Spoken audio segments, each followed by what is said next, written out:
Bismillahirrahmanirrahim. Kita pada kesempatan hari ini kita mencoba untuk berbicara dan ngobrol bersama dengan keluarga besar Nabi School. Kita mengadakan deep talk, yaitu pembicaraan agak mendalam dan agak mengulik tentang berbagai macam hal yang ada di dalam kehidupan kita. Tentunya pembicaraan ini tidak ada maksud apapun kecuali adalah bareng-bareng kita berkomitmen secara kolektif. Kita ingin membebaskan banyak blind spot pada kehidupan kita. Karena banyak sekali kehidupan ini kita jumpai titik-titik blind spot yang terus kita hadapi dan kita sering tidak bisa melewati blind spot itu ketika kita tidak membuka diri untuk belajar. Itulah fungsinya ilmu. Fungsinya ilmu adalah menerangi dan memberikan pelita kepada setiap titik buta yang tidak bisa kita lihat dengan mata kepala dan akal kita sendiri, di mana itu hanya bisa dituntaskan bagaimana kita memberikan flashlight kepada setiap blind spot yang ada di dalam kehidupan kita, kecuali adalah bagaimana kita menggunakan ilmu, karena ilmu disifati oleh Allah dengan kata nur, yaitu adalah cahaya. Dan cahaya itu memberikan penerangan dan pelita pada setiap kegelapan yang sejatinya kehidupan ini didominasi oleh kegelapan.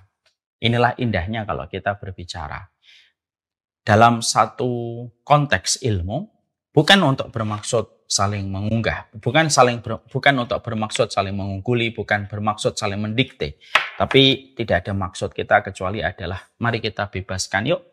Banyak blind spot pada kehidupan kita dan tidak ada yang bisa membebaskan banyak blind spot pada kehidupan kita kecuali adalah dengan ilmu. Ilmu itu merupakan sebuah pertolongan Allah yang paling besar. Ilmu itu merupakan tongkat bagi si buta untuk melewati perjalanan supaya tidak terperosok kepada banyak jalan yang berlubang ataupun kepada selokan.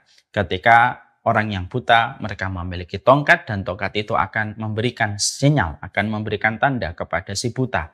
Ini selokan, jangan kamu melangkah, ini jalan, silahkan melangkah. Dan itulah ilmu, memberikan jalan kehidupan kita supaya kita tidak terperosok. Analogi sederhananya tentang ilmu, mari kita bayangkan, saya dulu ketika masih SMP, perjalanan kalau kami dari Kudus, ketika kami akan ke Jakarta, ke Bekasi, perjalanan pada saat itu bisa ditempuh sampai 12 jam, sampai 15 jam. Karena jalan yang berliku, yang harus dilewati, jalan berbelok-belok dari satu lampu merah menuju lampu merah berikutnya. Dan pada saat itu perjalanan itu ditempuh sampai 15 jam. Tapi Masya Allah ya, dengan adanya ilmu dan teknologi, akhirnya dibuatlah jalan tol dengan berbagai macam komposisi jalan yang diletakkan. Dan akhirnya hari ini perjalanan Bekasi dan Kudus, kota kelahiran saya, maka perjalanan hari ini ditempuh 6 jam atau 8 jam. Hampir separuhnya dipangkas. Kenapa? Karena adanya teknologi dan ilmu, adanya jalan tol yang akhirnya memberikan akses lebih cepat sampai ke tujuan. Dengan ilmu yang diterapkan pada jalan tol yang kita lewati ketika kita melakukan perjalanan safar.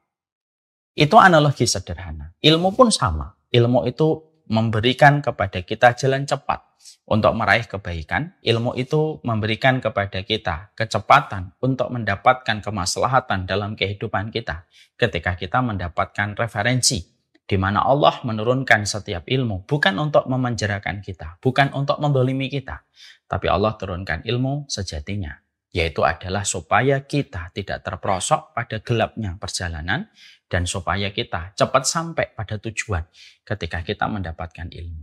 Nah, inilah pentingnya kita ngobrol pada kesempatan malam kali ini. Bukan apa-apa kita ngobrol ini, bukan untuk saling mendikte, tapi obrolan kita adalah obrolan tentang berbagai macam perjalanan kehidupan kita, lalu kita kembalikan bagaimana ilmu dan referensinya, supaya kita cepat sampai pada tujuan kebaikan yang kita miliki, dan supaya kita tidak terperosok kepada sesuatu yang justru mencelakakan kita. Nah, ini yang kita harus pahami dulu di dalam prolog. Semoga ini yang menjadikan kita akhirnya bisa membuka hati kita, dan semoga kita kalau belajar itu sebagaimana gelas yang kosong, mudah menerima dari setiap nasihat yang disampaikan Allah dan Rasul-Nya. Susahnya orang kalau mereka itu belajar ilmu dan kebenaran, karena terkadang mereka tidak siap untuk menjadi gelas kosong. Mereka gelasnya sudah penuh, akhirnya setiap nasihat yang disampaikan Allah dan Rasul-Nya tidak nyampe kepada mereka. Dan ini tentunya kita hindari.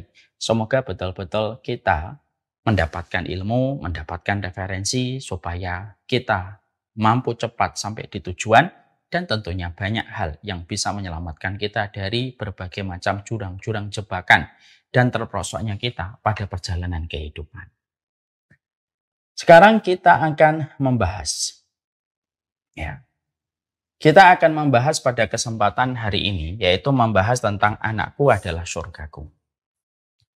Tentunya kita sebelum membahas tentang anakku surgaku, tentunya kita paham salah satu bagian dari kehidupan kita yang tidak lepas bagi kehidupan kita ketika kita beranjak dewasa, sebagian besar dari kita diberikan oleh Allah amanah dengan seorang anak yang Allah titipkan kepada kita.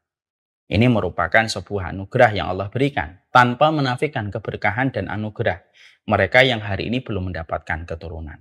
Maaf, bukan berarti yang tidak mendapatkan keturunan mereka tidak mendapatkan anugerah. Bukan pula mereka yang belum diberikan titipan, maka sesungguhnya mereka tidak memiliki keberkahan. Bukan. Sesungguhnya bisa jadi ada orang yang belum mendapatkan titipan amanah, mereka mendapatkan berkah. Bisa jadi ada pula orang yang belum mendapatkan keturunan, justru itu adalah anugerah. Karena Allah memberikan episode takdir yang tidak pernah salah kepada setiap manusia. Bukankah Ibunda Aisyah, beliau tidak memiliki keturunan? Dan tidak ada yang mengatakan bahwasanya kehidupan Ibunda Aisyah hilang keberkahannya ketika beliau tidak punya keturunan. Siapapun yang hari ini belum diberikan oleh Allah momongan, belum Allah berikan kepadanya keturunan, maka sesungguhnya Allah tidak pernah salah di dalam mengiris setiap episode takdir, baik takdir yang manis ataupun takdir yang pahit. Maka sesungguhnya Allah selalu memiliki 1001 alasan kenapa Allah memberikan episode-episode kepada setiap manusia. Kalau kita belum mampu menemukan jawaban kenapa Allah belum memberikan kepada kita momongan ataupun keturunan, kalaupun tidak mendapatkan jawaban yang memuaskan di dunia, pasti kita akan mendapatkan jawaban yang memuaskan dari Allah.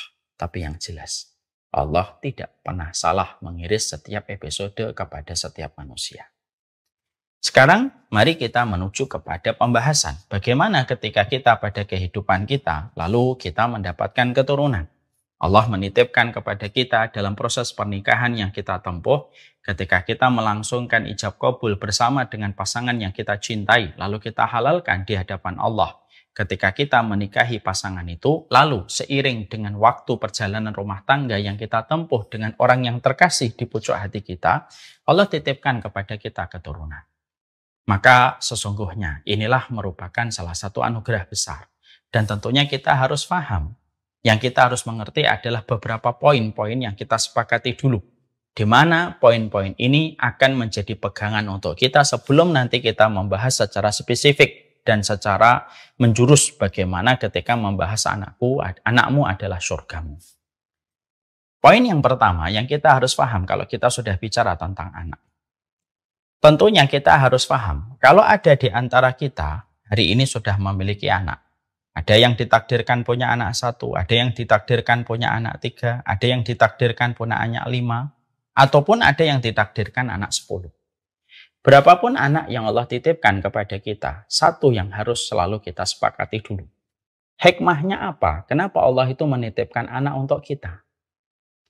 Ini merupakan sebuah perenungan ataupun resonansi jiwa kita.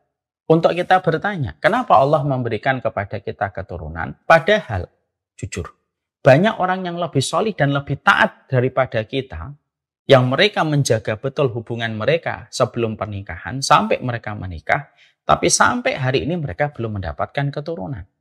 Kita mungkin tidak sesolih mereka. Mungkin kita tidak sesolih teman yang kita kenal, yang hari ini masih menunggu omongan datang kepada keluarga kecil mereka. Tapi justru kita yang lebih tidak solih daripada mereka, kenapa kita diberikan oleh Allah keturunan? Ini merupakan sebuah hikmah yang harusnya kita jawab. Dan ini merupakan sebuah perkara yang harus kita mengerti dan menjadi perenungan untuk kita.